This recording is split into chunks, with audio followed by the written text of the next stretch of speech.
munyabyaha wene Esawu mfite ibyiringiro bishyitse Yesu wiringiye ninde wo kukurema agatima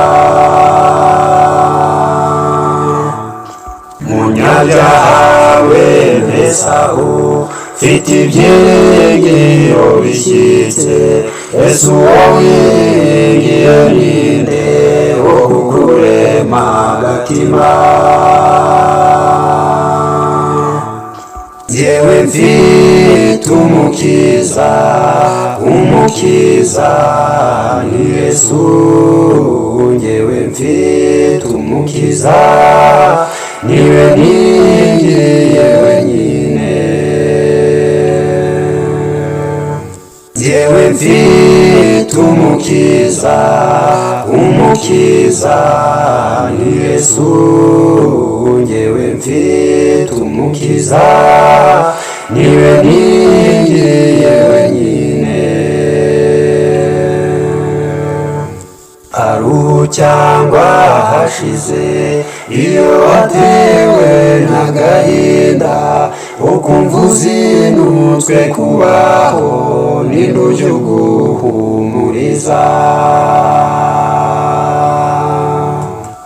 Aruhu cyangwa hashize iyo watewe n'agahinda ukumva uzinutswe kubaho ninde ujya uguhumuriza Yewe mfite umukiza ni Yesu Yewe mfite umukiza niwe ningiye wenyine Yewe mfite umukiza ni Yesu Yewe mfite umukiza niwe ningiye wenyine Iyo umutima ucogoye umunezero wagurutse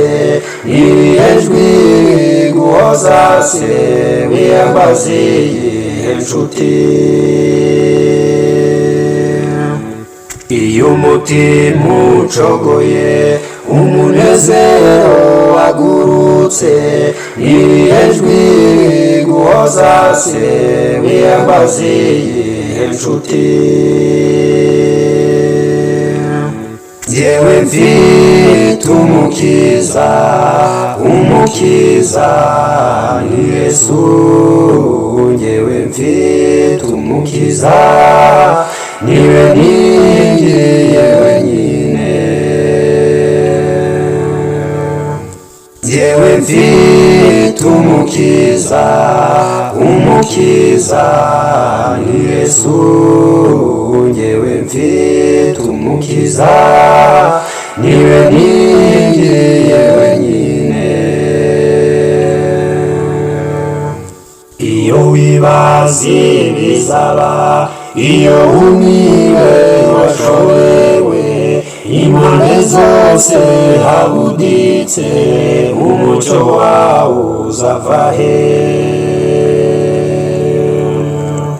Iyo wibaza ibizaba iyo uniwe washobewe impande zose habuditse umucyo wawe uzava he Yewe mfite umukiza ni Yesu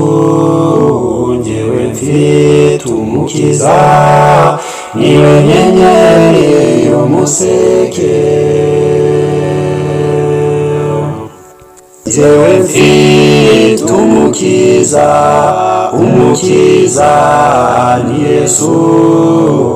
Yewe mfite umukiza niwe nyenyeri y'umuseke